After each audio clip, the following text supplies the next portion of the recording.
What is up?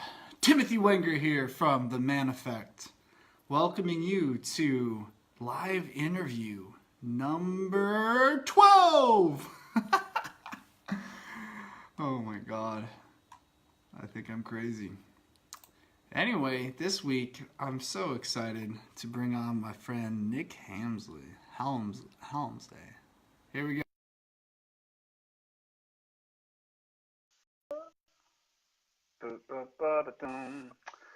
Dude, how do you say your last name? And welcome, by the way. Halmasy. Yeah, I listened to you butcher that. It was good. You got close to the second one. The first one is way off. Dude, well, welcome to Coming On Live with Timothy Wenger, the Thanks, goofball. buddy. What's up, Boyd? Thanks for tuning in. Gilbert, glad you guys are all tuning in here. Leave me some love. Pierre, Kevin, I see you guys are watching as well. Dude, so Nick, so glad you were down to talk. You and I connected, I don't know, a month ago, was it? Yeah, a couple of weeks ago. 2 weeks ago, maybe? Yeah, something like that. And I just felt like we really hit it off. We're on the same wavelength. And I really wanted to get you on live because I feel like you have a lot to offer. And I wanted to ask you a million questions too. So. And I wanted to lie to you a million times. So Yes, this is perfect. So, for everyone who's tuning in, I'm Timothy Wenger. If you're my friends, great. You know who I am. If you're Nick's friends, I run a website called The Man Effect, all just around trying to help men become present and authentic. And Nick, why don't you just do a little intro of who you are and what you do? Yeah, I'm a therapist and a writer and a consultant. So I do a lot of consulting for first responders in their departments and halls, working with their mental health programs specifically. Yeah. So I go into different departments and I look at if they got a program, what are the gaps, how do we close them? If they don't have anything at all, I look at what can we start grassroots level and get off the ground. My mottos are always not another boring mental health presentation and how can I save you money, right? So I usually give tidbits to both of that. So it pleases the front lines, pleases admins, and we see what kind of trouble we get into. And then I do a lot of writing, so a lot of challenging though. I try hard not to be another echo of the mainstream, and we challenge the ideas and whatnot of what mental health is, specifically in the first responder field, but also in other areas as well. So. And so I run an organization. Sorry, go ahead. No, how long have you been in this industry? So I guess it's tough. Mental health is such a broad one. So I've probably been doing this for the better part of, I don't know, I want to say 8 years in some facet or another. Therapy's been the last 5 specifically. So about 5 years in the therapy specific position. Great. Also, Nick is saying you're a ninja. Or Joshua's saying that you're a ninja. Yeah, that's my best friend right there. What? Your best friend? Yeah. What's up, Joshua? Thanks for tuning in. Yeah, have him on later. Yeah, maybe I will. Dude, so that's really interesting, and that was actually probably one of the first reasons why we connected. Or no, I was looking to talk to someone. Anyway, I really checked out your website and loved it. What's up? Brian Morris? I don't know how to say your first name. I'm so sorry. Bryn, I hope. Anyway, so let's get through the first question real quick, and then we can dive into more after that, all right? Are you good? Sure. Do you need to stretch Yep. or, scream or do anything first before we get No, I'm not wearing any pants, so I'm fresh and ready to go. I wish I could say the same. So the first question I ask everyone is, if you were to describe what it means to be a man in one word, what would it be and why? Oh, probably confusing. I think that the reason I think we even got connected was some of the sites that we're on together, and I never had this real drive for manliness per se, but instead a drive for the cultural piece, and I always felt that maybe there's something missing, right? And and so what I was, looking for isn't, how to become more manly in this typical cultural pieces, but try to find out what parts are missing in what I see and what I experience. So that's why I got connected on this journey. But by no means am I somebody who's spearheading or looking at that thing or pushing ideas. You know what I mean? I think that I think I'm more curious. Yeah.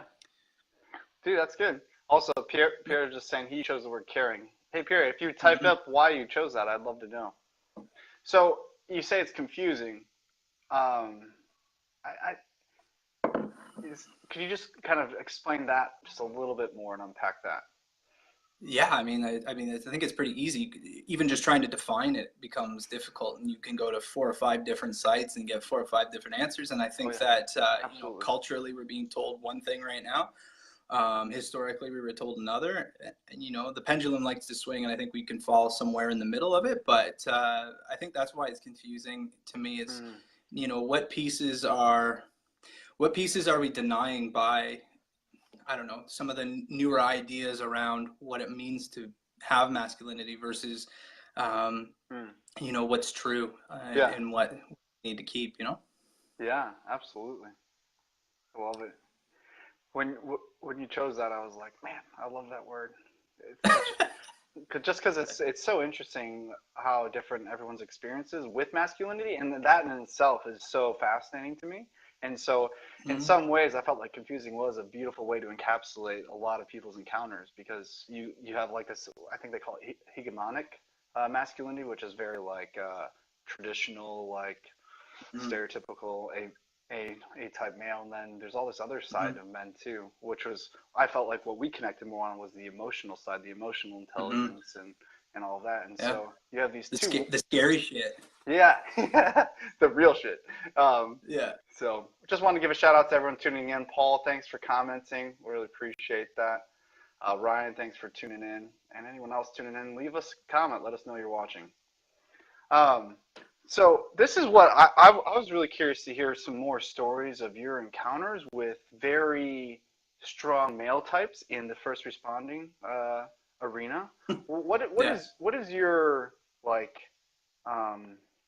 experience with them engaging with their emotions? Non-existent. Really?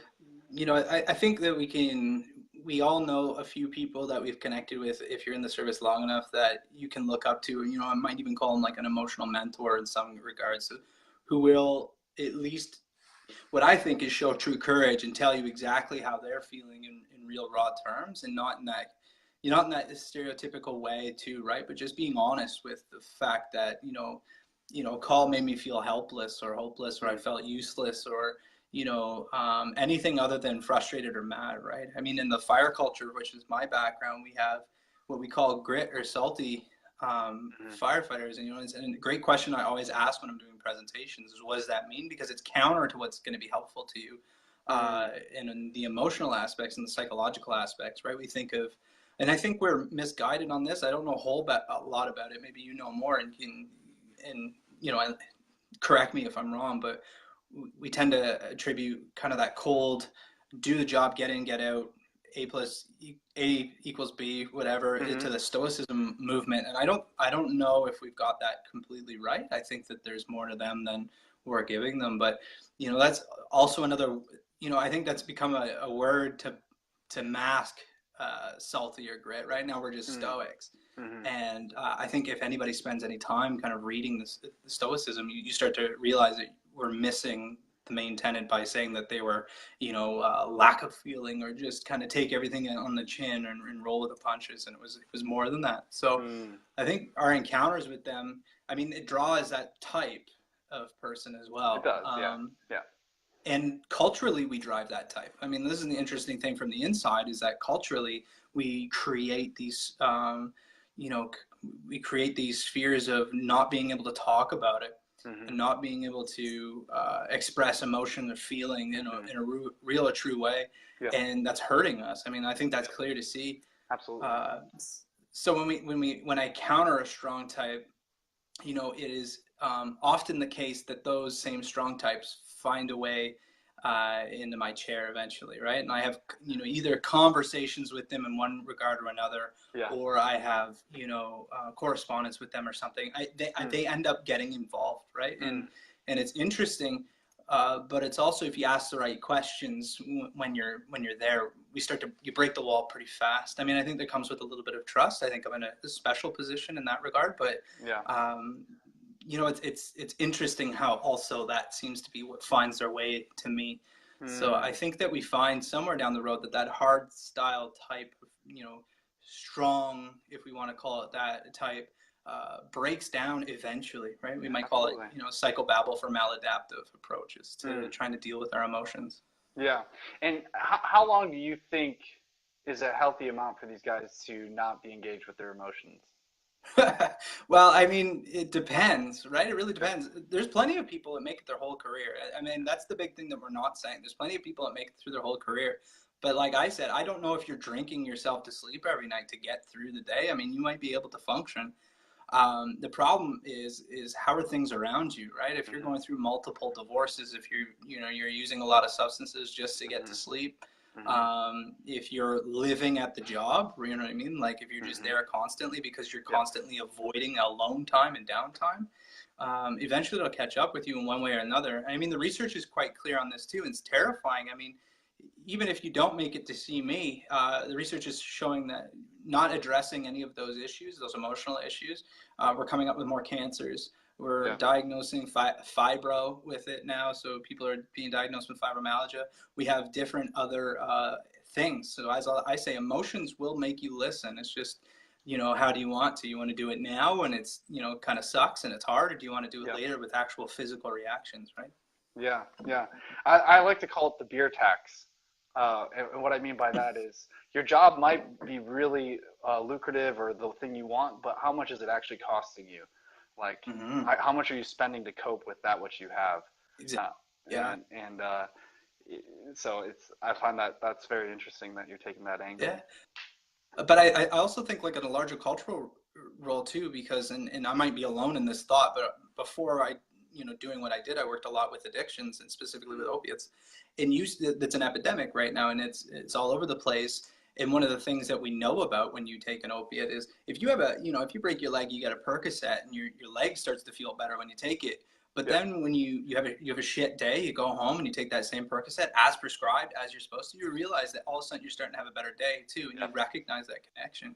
And so it's not as simple. It's not an A to B for sure, and I don't pretend it is. But I'm thinking if we've got an epidemic of that, we've also got an epidemic of how to deal with the emotional impacts that are coming across in our lives, right? Because if we are able to cope with emotions in an effective way, we might not get as hooked on it in that same manner as we are right now. And even just creating that awareness of that's what they're doing. Like, it's like in my mind, if a guy realizes that he enjoys it because he doesn't feel that stress or that anger, like if you don't even have that self-awareness, you're just like, oh, I feel good. And that's as far as you go in your brain, you're not going to realize what you're doing. No. And you're not going to care. So, and I think we don't give credit where credit's due too. And this is the other thing that people don't like when I say it. I mean, they do what they do because it worked for a reason, right? And it's just what brings them in is that it stops working. We don't look at the side effects of that. So it's working for a time. It does exactly what it's supposed to do, right? It takes all of that emotion away. And then at the end of it, if we get so hooked and our lives become so enmeshed with so many problems, and then we want to take that away, because that's when we're the most symptomatic, right? When the problems are really kind of coming up in full force, and we want to take that away, it's terrifying as hell. So I think we need to also give credit to that piece, right? Like we know for the majority of the time too, especially with opiates, is that it's, starts with a doctor. So it's, we can't even really look at the origins of it. Not everybody, but certainly the majority of it comes from the medical system, and because we have no plan for it, right? We have no exit plan for them, and we have no real effective way for pain that's easily kind of as easy as taking a pill, right? And people have to work at it and really learn skills and tools and stick with it and trust it in order to get relief from pain. So I think, it's a bigger issue for sure, but this is the small piece in the connection that I made with it. Yeah, absolutely. So let's say one of these first responders comes to you. They finally end up across from you in a chair or couch or whatever you do, and you're starting from ground one, right? Like, what are like 2 or 3 basic things that you help equip these men with to help them just start their journey of engaging with their emotions and that? Mm-hmm. Well, I mean, even it starts even before that, because you need to create a plan. Well, I don't. They need to create a plan, right? What do you want, right? So, when you go to the doctor for a cold, you tell them about all your symptoms and you want something to take the symptoms away. And I say there's a difference between treating the cough and treating the cold. So we need to look at, you're here because of all the coughs, all the different symptoms, but what's the cold? And so that, it's, I think it's more complex than that, because it certainly takes a little bit while, especially depending on the person, right? But, eventually we look at what's going on, and then we're looking at how is this underneath thing affecting that, like propelling it. And so, through Socratic questioning and just being curious, and that's what I said, we need to really be curious. I know that these are dangerous feelings. You feel like they might actually kill you, and I'm not exaggerating that people feel that danger with them, right? And it activates our fight or flight when they're addressing some of it. So it's getting them comfortable with being uncomfortable and having them sit with an emotion and then working their way through it. First saying, you recognize that you're alive and you haven't died and you're okay, but recognizing as well that that was an emotion that needed to be heard that you haven't listened to before. Yeah. And so we've taken the lid off a little bit, right? One thing to add to it, I think one of the biggest things that, to answer your question more directly in a very long-winded way, I think one of the things that I teach is we don't bury emotions, we compress them. And so what I mean by that is that we use this language, however, there's only one other thing we bury, and that's people, right? And so if we listen to zombies, they even come back. So we don't bury anything. So we compress our emotions. What happens is every time we have an emotion that we don't listen to, it gets a little bit tighter and gets a little bit tighter. And then we see the reaction of this. And this is why emotions are so dangerous, especially for men who are only allowed to feel, anger and no emotion at all, right? So because when they finally come out, they come out uncontrollably so. So this is when we slam in doors, we're kicking the dog, we're doing things that we later regret and quickly. So that's probably the first thing that I try to teach folks, is that we're working on the compression of emotions here. So what's going to happen as you work in this process is we're going to have to release that. It's going to be scary and it's going to be hard, but you'll be able to do it, and we'll walk you through that. That's really good. Real quick before you move on to the next thing, I just want to give a shout out to everyone who's tuning in. Super glad to see that Joe, Melissa, Cassandra, Michael, Corey, John, Paul, Kyle Kranz. I'm glad you guys are all watching. And Pierre, really glad to hear that you're sober for 5 years. That's amazing. Props to you, man.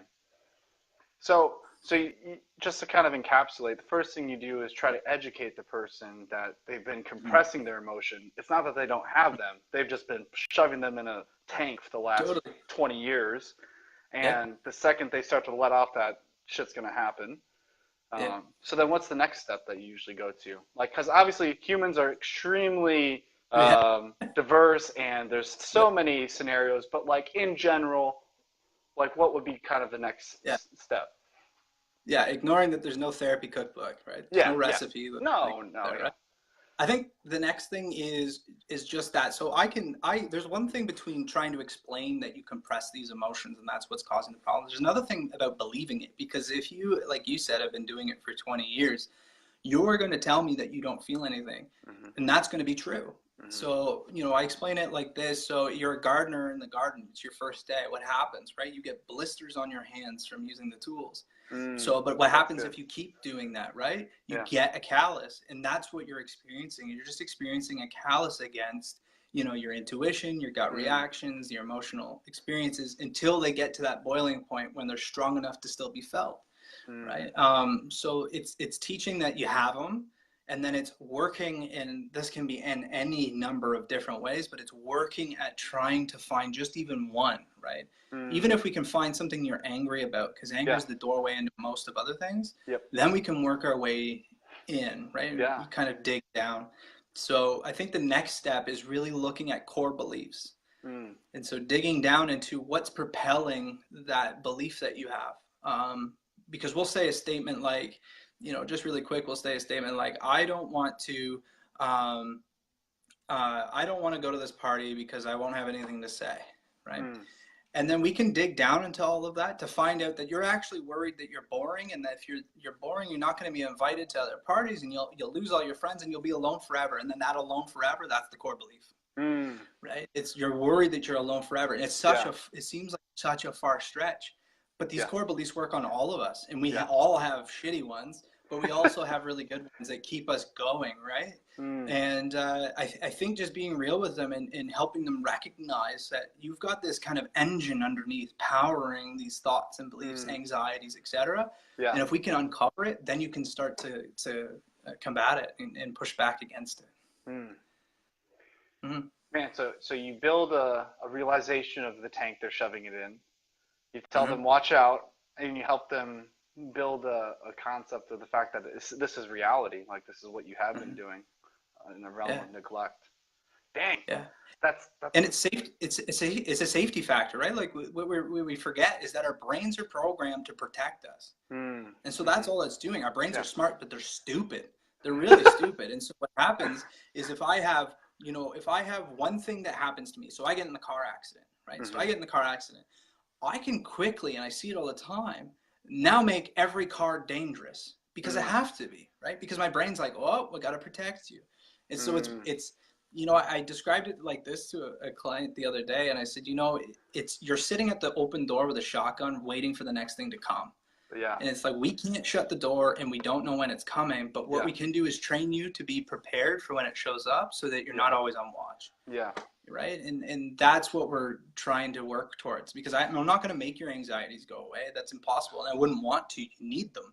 Right. And so, the very symptoms that you want to come in for, we're just trying to reprogram them so you can manage them in a way that lets you live your life. Yeah. In some ways, it's almost like, hey, like your body gets hungry, and when it gets hungry, you go find something to eat. So like your emotions are telling you things, and rather than ignoring them, maybe you should address them. And I think that's a beautiful thing, and I think I love the car parallel too. Real quick, I'm going to do a shout out here too. I'm seeing Eric, Maz, Zach, two Zachs. Oh, two Zachs are watching. Kenneth, all tuned in, and Joe Sams. Joe Sams, if you're still watching, I haven't heard from you in forever. You should say what's up. Paul said something interesting here. He said you can only complete emotions, which is intensely personal. Paul, if you could expand on that a little bit more, I'm curious to hear more of your thoughts on that. What? Pierre's asking, how do you eat an elephant? One bite at a time. One bite at a time. That's great. I haven't heard that. I'm more of a, how do you build a castle? It's one brick at a time. That's more of my angle. Dude, so Nick, I'm really curious. How has working with men like this and going on this journey of just mental health industry, how has it impacted and transformed your own life? That's a tough question, right? And I think I should add too, like, it's an interesting thing because and if I can just for a second, because I know we're talking about men, but if we look at the women in that sphere as well, they have to adopt this masculine kind of approach as well. So you actually see that transformation because they need that to survive.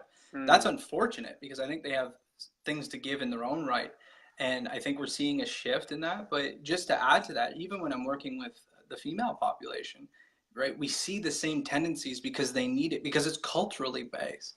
And so we want to look at, right, we look at other populations and we need to be culturally sensitive to what's going on there.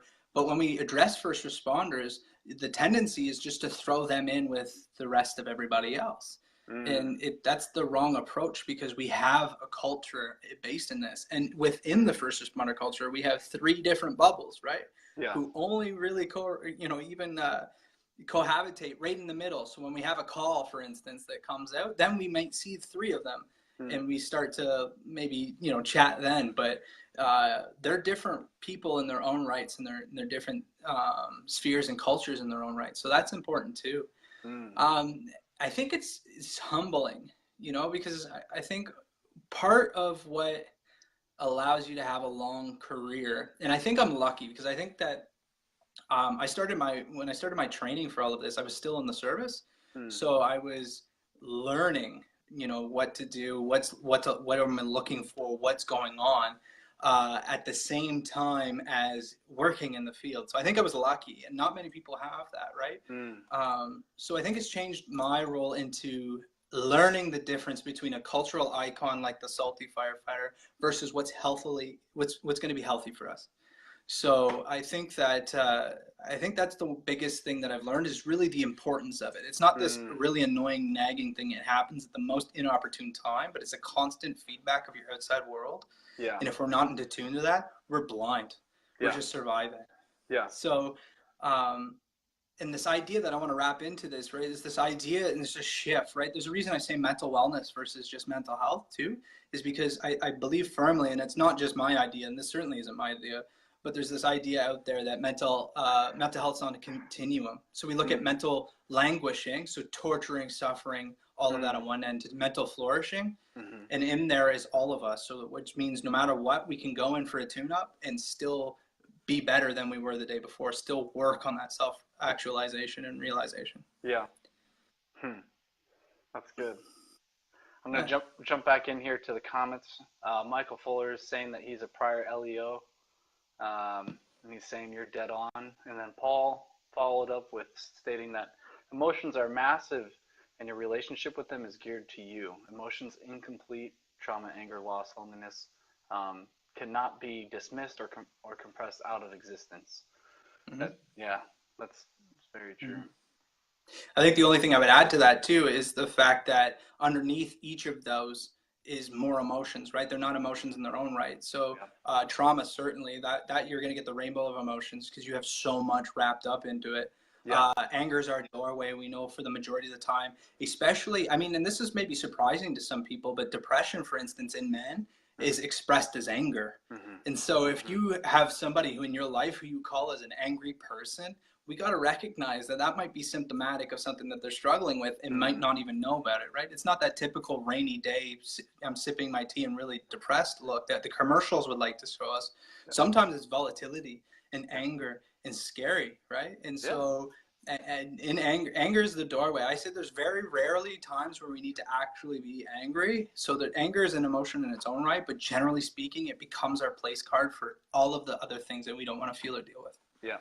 Because it's socially acceptable, but in reality, like a guy could be angry because he feels threatened, or he's scared, or you know, he's just really tender right now, and it's his defense mechanism. He's like, just get the fuck away 100%. from me, you know?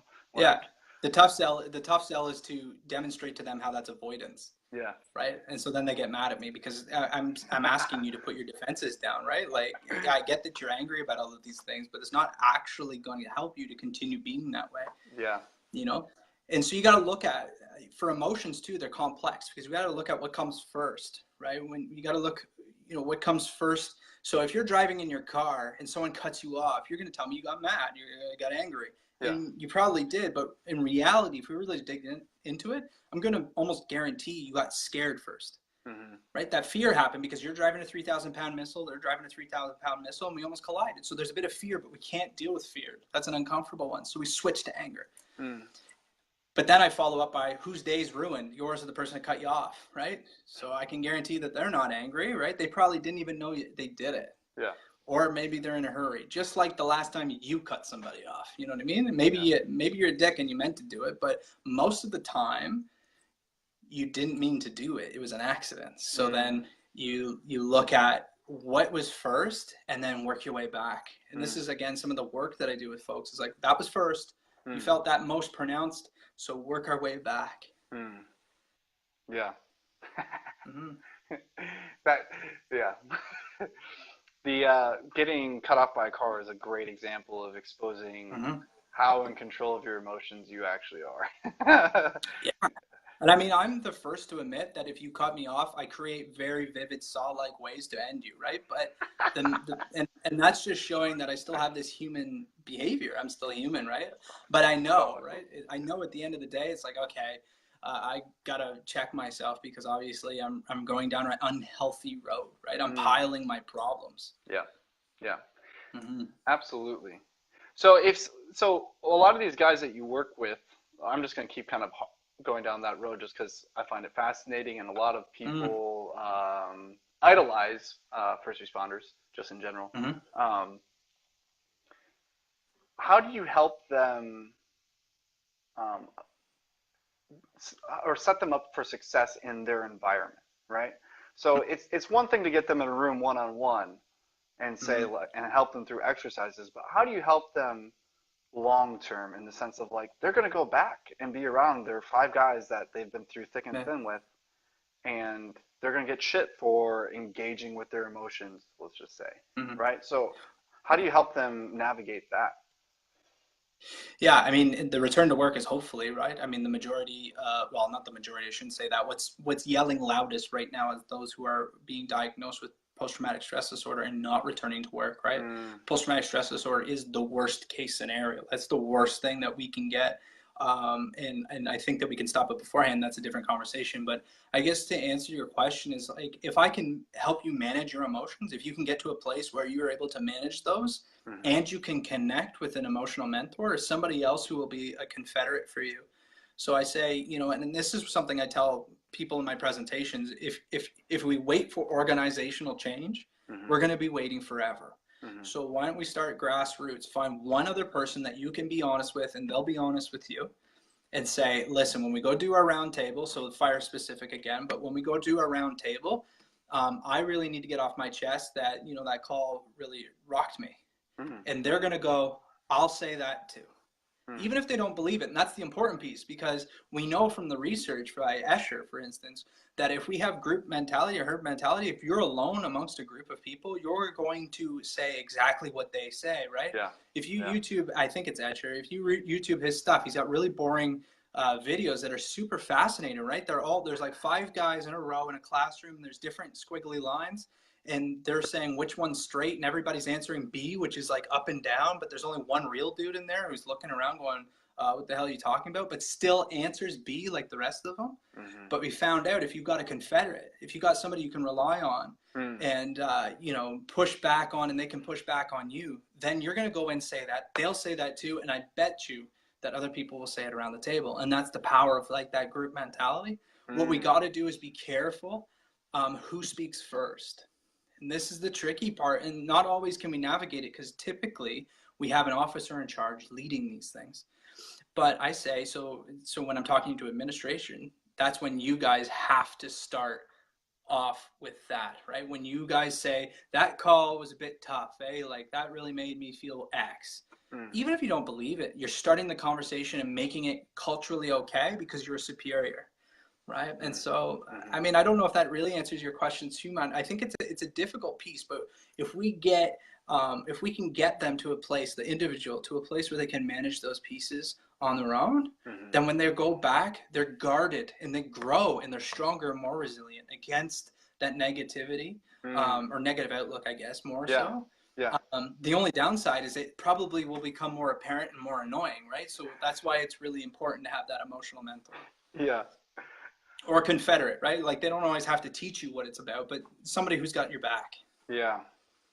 I would love to go down the road of male friendship, but Steve Race just made a great comment. He's talking about working in the trades. There's constantly masculinity everywhere, or constant masculinity everywhere, and showing emotion other than an emotion that is considered masculine puts you in a vulnerable position that's not accepted, you know? So it's easier to act tough and to work like yourself, or to be yourself. Hi, Steve.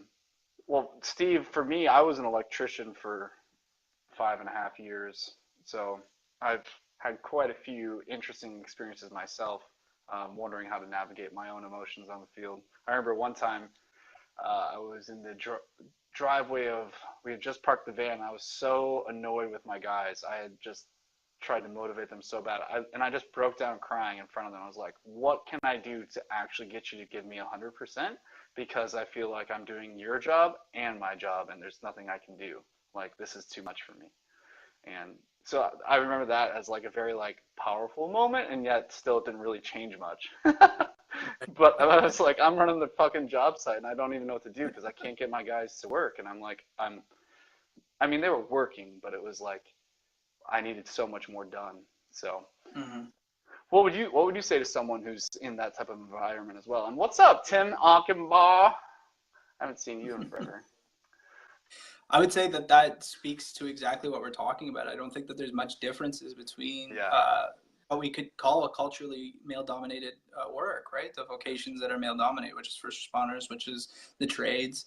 You hear it in the language. It's a different language. Yeah. It's a different way of being, and it's a different culture altogether. I mean, so I think that, you know, he's right in the same regards. It's exactly what we've been talking about in with, you know, kind of the ushering stuff. Like if I stay in accordance with what everybody else is doing, then I'm going to get on fine, except for it's going to impact me personally, right? And it's impacting everybody at the same time. And that's the quandary, because a lot of these people want to do well in the field. They want to grow. They want to get promoted. They want to do all of these things. Yeah. And how am I supposed to do that, right, if I'm trying to be true to myself, which is counter, or at least on the face of it, counter to what everybody else is doing?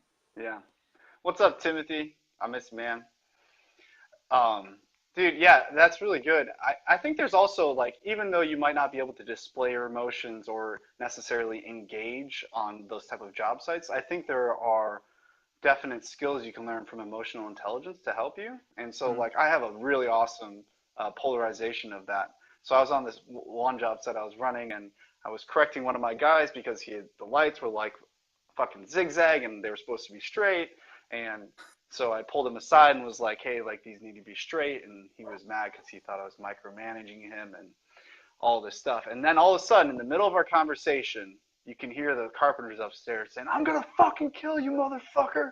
And I was just like, in this moment, I want you to realize the difference between management. There's someone up there who's giving into anger. And right here, I'm annoyed. But, like, I'm just telling you, you need to correct this. And, like, there's obviously, like, ways that you can display and control your emotions in a professional way. And I don't know. So it's just so funny to me. I just, like, that was, like, the best polarization in mid-conversation. Someone just, like, being like, I'm going to fucking kill you. Yeah. But, yeah, and what do you prefer, right? It's like, well, the other, you would say, well, I obviously prefer your approach, but the other approach is probably more effective in the immediacy, except for that person who's yelling at the person probably doesn't have any respect for each other, right? Like, so there's the difference too. And I mean, that's the difference between being a good leader and being not one, right? Regardless of what happens at the end of the day, they're going to say, well, at least, you know, he's not a prick that's yelling at me all day, every day, threatening me, right? Like, at least I can know that I'm going to survive my shift. That you're not going to feel like a lesser person just because you didn't put something in right. Right, yeah. Dude. But I think it's so interesting, though, that, like, there are these expectations and pressures culturally for positions and professions, even though we're, like, trying to break down these social norms. Like, the reality is, like, in, Tim says, the lights are supposed to be straight. Yes, we both know this. But, like, over in the European countries that are more, let's just say, advanced in equal opportunities, still naturally women still are drawn to more of these roles, and men are drawn to the same things. It's like, and their diversity is lower. And so I'm like, why is it that these cultures are created and then they kind of like going back to the compression, they compress men into these forms, and like, you will be this cookie cutter man and I will not let you be anything else. And it's like, well, like, how can you actually disturb that or disrupt that type of mentality? Like, I would love to just poke that and let it blow up. Yeah, I mean, I think it's tough. It starts when we're little, and it grows through it. Now, I mean, I think there's something to be said with just letting people do what they want, and I think that that's really the equality that I see as most beneficial, right? Like, there are plenty of women who are completely and 100% functional and can outrun any man on the fire ground. I've seen it happen, right? Yeah. I've seen it happen, and so we should be including people like that. We should be including people who want to join them. But I think that there's a difference between allowing people to do what they want, like breaking down the barriers so that they can do what they want, versus forcing people to kind of cross-pollinate. And I think that that's what we're seeing a little bit of. Is we're kind of feeling that push. I haven't squared all my thoughts on it exactly, right? But I would say that it's from a meaningful place, but subsequent side effects, I think, are not what we want. Yeah. And that's what, so it's like, sure, we all know that like men have emotions, but we just generally expect them just to shove them away, and like first responders just need to always have control of their emotions because they're the ones who are in that disaster moment. But it's like, how do you also on the flip side support these people to be humans as someone who's not in the mental health industry, you know? So it's like, say your friend is a firefighter, or you're talking to one at a coffee shop. Like, how can practically, as general human people who are not in the mental health profession, help embrace people in that realm, you know? Like, that's where it really happens, right? Like in actual society, like people face to face, like it's okay in the world. Yeah. I think, I mean, it's simple, but it's not in practice. I mean, the simplicity of it is, all we need to do is teach people how to talk and how to listen, right? We just teach people how to talk effectively and people how to listen effectively. Now, if we've been in a relationship, we've watched this fail, right? And so we can either learn from that or continue to do what we're doing. And in one way is going to cause you to grow in a relationship. The other way is going to cause you to fail. So, I mean, again, it's simplistic, but in its practicality, powerful, super powerful. And so what I suggest in my talks, when I teach people or give them a little kind of taste of, is that this is how you talk to somebody, right? This is how you talk about what's going on. We don't need to share the blood, guts, and gore. We don't need to do that. That's unhelpful.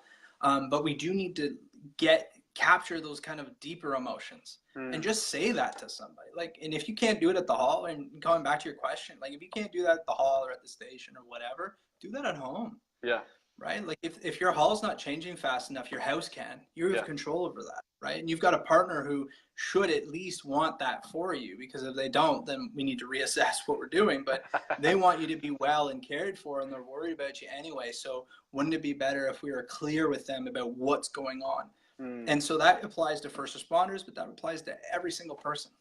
I mean, if we can just learn how to communicate to people effectively and in a way that's meaningful and not this kind of top level shit that we're used to doing, then we're getting to the crux of it, right? At least if you're practicing, you know? I mean, we can see this at work. When you walk by someone and ask how they're doing, what do they say?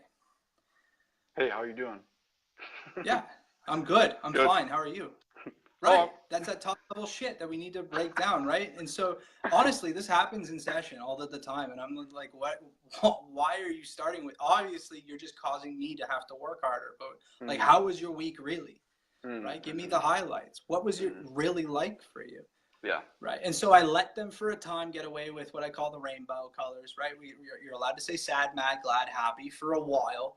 And then I give you an emotions list of like 200 different words. And we start to look at how being sad about watching Marley and Me is different than grief, right? Those are two different things. But when you come and you don't know the difference or don't know how to express it, right? You say sad for both. And then we create a parallel. So either Marley and Me is as sad as grief, or grief is as sad as Marley and Me. And in each case, it's taking away from your experience. So the language that we use is very important, which is, again, why talking and being able to listen is so important, because the listener then needs to hear, when you're failing at talking, what you're saying underneath that. Right? So, you know, when we call that active listening. So you're yelling and saying something, but underneath that, I think that I see anger. Yeah. And so in the therapy chair, and this is again a skill that I teach, you know, especially people who are peer supporters, I said, just shoot for the target. And that's what we call it. You know, it's a great place when I can say, well, you feel this, or it sounds like you feel that. They're going to give me two answers. The first one is, yes, that's exactly what I feel. Thank you for hearing me. And the second one is going to be like, no, I feel this. And I still get the answer. And that's exactly what I want, because then I know, and we can work on that. So that's the key pieces there, is that talking and then that listening, but it's in a way that's effective and meaningful. And you don't just start out right away knowing how to do it, right? Like it takes practice, right? Yeah. Like and you've got to be invested on both ends, right? Like if you're just like, so you're feeling this, the other person's going to get annoyed at you. But if you both agree on trying to practice, or, you know, in both, it's just any kind of dichotomy. It's either, you know, spouses, partners at work, crew, whatever. If you can just agree that you're going to try, Yeah. then we're going to work. But the other point of it is deep down underneath all of that, it's screaming to be heard. So it wants you to ask those questions. The difference being, and I should add this, the difference being is if we run into, and we see this in like personality issues, the difference being is if we don't trust what we're hearing, so then I continue to ask you, I continue to nag at you, I continue to request you to show me evidence, right? And I think that scopes a little bit at what we're talking about, but that's the only wrench it really is thrown into that equation, is that that no matter how much listening to that, it's only going to be a impossible standard to meet. Interesting. That's really interesting. So as you're talking about all that, it makes me think about, okay, so we've talked about how you're dealing with the after effects of people going through this. What is something that people can do to prevent, like on the front end? So say you're a first responder just starting, like, and you're realizing, oh shit, like this is a lot. Like, what do you tell those people? Yeah, I tell them to learn how to talk and how to listen. Same thing. Right, like if I can do it before a problem exists, I avoid it completely, right? Like, but I also, and I'm being facetious when I said that, but I mean also what I'm saying is learn these skills early and practice them early, because the earlier you do it, the more accepted it'll be to have that conversation, which is why it's important that we get the dinosaurs on there to buy into it, so that the new people, when they come onto a department, will be able to and comfortable to do it, right? And I'm working really hard right now to get that into the education system, so that when you go to school and you learn your 23 sign-offs, 23 pages of sign-offs for ladders, you will learn at least one for mental health, which is non-existent right now.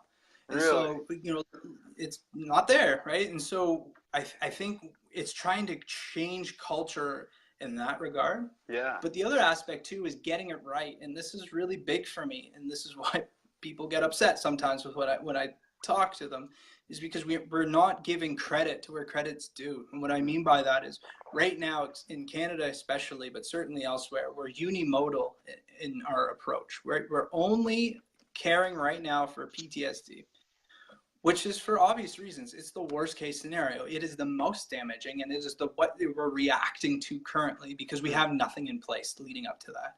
But the point is right now, because it's unimodal, because the government will only cover one diagnosis, everybody demands that diagnosis. I've had it happen to me, right? People trying to find out if I will diagnose them with it. I mean, I can't, but they're fishing for it, because culturally that's the only thing that they'll be allowed to have, and provincially and covered, that's the only thing that they're allowed to have. So it makes sense. So we're training them to call everything trauma, and what we actually do is cheapen it for the people with it.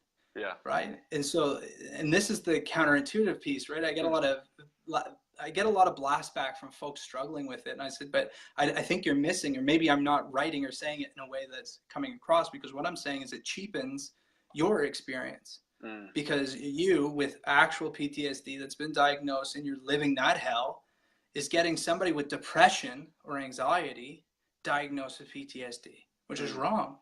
Right? They're wrong. They're not less important to the person suffering them, but we need to be accepting of the fact that those are real things. Right? And so that's what I push for the new folks, is like, I really wish that you weren't afraid to say that you're suffering with anxiety, or that you're suffering with depression. I really wish you didn't have to make it trauma all the time. Yeah. I wish we could make it culturally acceptable to just say, oh yeah, I'm human, I forgot, and I can have these other things too. And for those people with PTSD, it's acceptable to say, yeah, I have this, but I'm going to support you in the same way. And we see this, I think we see this a little bit in the peer movements, which is nice, right? But I wish we were getting it more. Yeah. I really wish we were getting it more. So that's interesting. It's so, like, it's sad to me how, like, there's this track of, like, men aren't allowed to have emotions.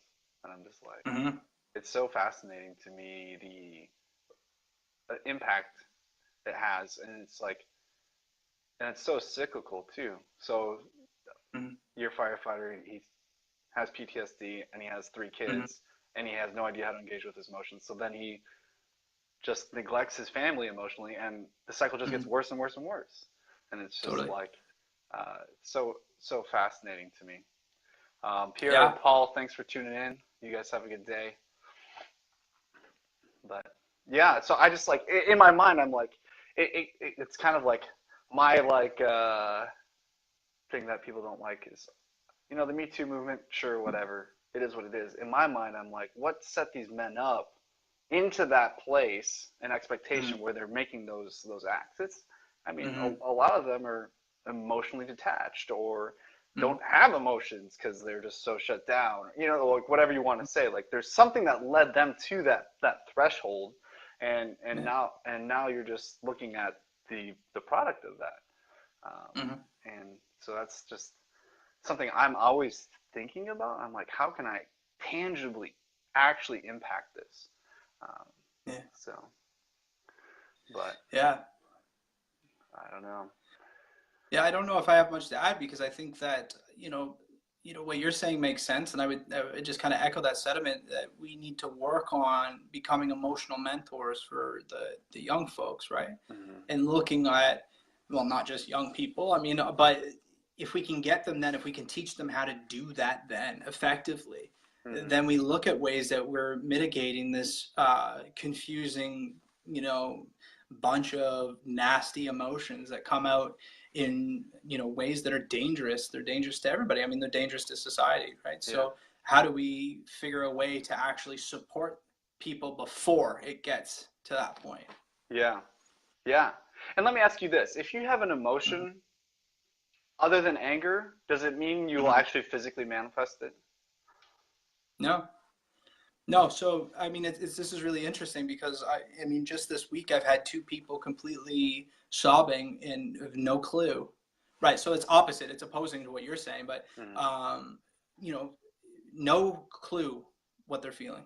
Literally says, I don't know why I'm crying right now. And the flip is true too, because we see people with flat affect, right? I've heard people say, in my work, CAS just took my kids away, and they tell me that like they just ordered a pizza. Right. And but when we look at this, we go back to the callus. Yeah. Right. And they think, I've had people tell me, I'm pretty sure I'm a sociopath. And I'm like, well, why? And they say, because I don't feel anything. And I said, is that sociopathic or is that survival tactic? Have you learned it because of your history and your background so that you need to be that way? Or is it actually sociopathy? And I'm not a doctor, so I can't diagnose them. But what I can say is that there are always conversations that I have, almost invariably, where I'm going to get some emotional expression. Yeah. And that is proof to me that you have them. Yeah. Right. And it generally comes out as sadness. Or maybe they don't know. They say they're overwhelmed. And then that comes up. But overwhelmed is just a collection of emotions that you don't know what you're feeling, and they're super strong. Yeah. So I say, okay, you're overwhelmed. What could you potentially be feeling? Well, maybe I'm feeling, maybe I was feeling hurt the most. It's like, great, let's start there. And then you become less overwhelmed, and the power's back in your hands to help manage and deal with the emotions at hand. Man, I could talk about this for like 5 hours. I swear. Because I'm just like, because then there's the reality of like, maybe people are afraid to feel emotions because they're worried they're going to show it, right? So like if a man if I feel sad, I'm scared I'm going to show I'm sad, therefore I'm weak, and so it's like, you can feel sad and not like display it, but then there's the other side that you're talking about, how it's, you've contained it for so long, you've lost complete control. So it's like, what the fuck? But I think there's a happy middle ground, because I mean, it's ineffective. For instance, if I'm in the first responder world, it's ineffective if I'm sobbing on scene, right? I become ineffective, and that can actually endanger people. So what we talk about is the flip side of a survival tactic called compartmentalization, right? All I need to do is tuck that away. The point is, though, it becomes an avoidance strategy because I tuck it away. The intention of our minds is to deal with that later, and we don't. And so we compress them, and that's the difference, right? So if I'm in on the public transit, something makes me, completely emotionally sad, and I have any kind of ability to manage that, I might not show it there. just because that's only going to add to my feelings of maybe shame or embarrassment, right? But Yeah. once I get out of that and into, I don't know, my car or my apartment, then I can release it, or I can connect with somebody else and we could talk through it.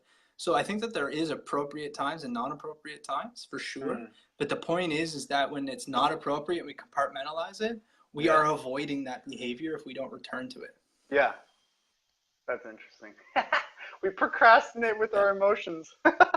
Yeah, totally. Well, and procrastination is an emotion, right? So if we look at the stress scale, procrastination is just in the far end. It's an avoidance strategy. So I can procrastinate on having to address that fight I just had with my spouse. And the longer it goes, the more difficult it seems to be, right? And I start to compress it down and down. So procrastination is an effective avoidance strategy. You're not wrong in that. Yeah, interesting. Yeah. So fascinating. Well, Nick, do you have any last words? I think I'm going to wrap it up here so we keep it. Yeah. I honor my time with you. But what are some ways that people can reach out and connect with you if they have any questions? Yeah, I mean, certainly through email or the website. There's a billion different ways to connect with me on there. Right now, aside from this moment, I'm on a social media sabbatical, but I will be back. I'm not closing everything down. I'm just taking a break. Okay. So I think I'll be popping back on sometime in June. So social media is a great way. Email for sure for now. I think I have my messenger still open, so they can find me just through my name. And if they want to send me a question or follow up through messenger, then I'm pretty good at answering there as well. Dude, I love it, man. Well, first of all, thank you so much for letting me pick your brain live. I always love doing this. It's fun. Second of all, before we end, my thing I've been doing is one fun fact about yourself. One fun fact. Yeah, just for fun. Because you're human, right? Yeah, I am. I just know what the hell is a fun fact about me. I have no idea, man. A fun fact is that I'm in the position that I was in, but I'm actually a college dropout. So really? The fun fact is that, I mean, there's different ways of looking at it. I can say that I like to take the long road to getting to where I'm or I can say that adversity sometimes strengthens us, right? So that's a fun fact, is that I am where I'm at, yet I'm a college dropout. That's good. My fun fact, shoot. One time, one time I was off-roading in my Jeep back when I was in high school, right?